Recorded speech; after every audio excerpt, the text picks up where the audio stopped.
ప్రస్తుతం ప్రధానమంత్రి నరేంద్ర మోదీతో వీడియో కాన్ఫరెన్స్లో ముఖ్యమంత్రి వైఎస్ జగన్మోహన్ రెడ్డి మాట్లాడుతున్నారు. 2020 released by the Ministry of Commerce and Industry, Government of India.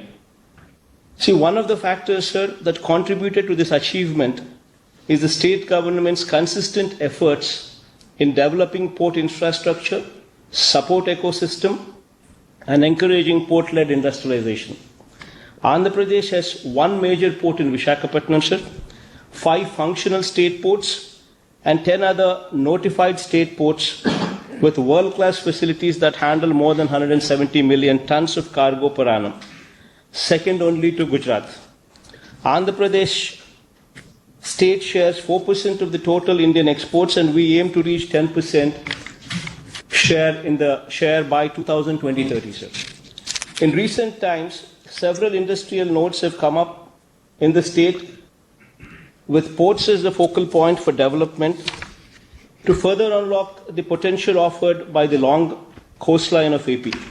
The government of Andhra Pradesh has undertaken development of 3 greenfield ports at Ramayapatnam, Machilipatnam, and Bhavanpadu on an innovative model that mitigates all risks associated with the greenfield port development, thereby making the port operation a risk-free proposition for the private sector.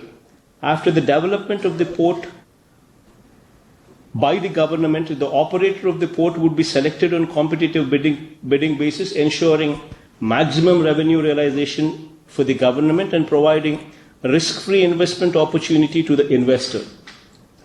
These all-weather, deep-drafted ports are all set to be operational by 2020-23, creating an additional capacity of at least 100 million tons of cargo per annum in the short term, with a potential to grow leaps and bounds in the long term.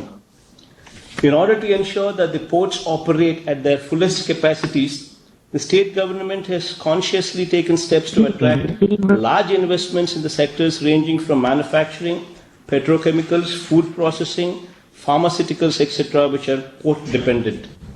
The state government, with the support of the government of India, while promoting skilling by establishing an aqua university, has also undertaken the development of 8 fishing harbors, establishment of testing labs and cold chain facilities to provide better ecosystem for the aquaculture, thereby increasing the share of aqua-related cargo from the ports. All such well-calibrated interventions are designed to promote port-based industries and develop new economic cities driven by the ports all along the coastline of Andhra Pradesh.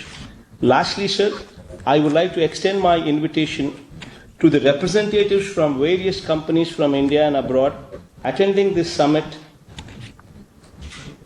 through the government of India to invest in Andhra Pradesh, and I assure you the best environment for your operations and the fullest support in making your endeavor a successful one.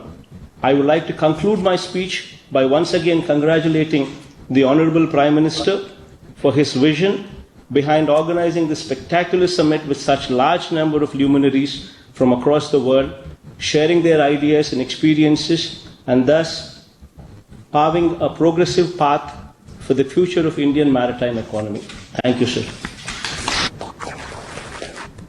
Thank you, Honorable Chief Minister, Andhra Pradesh.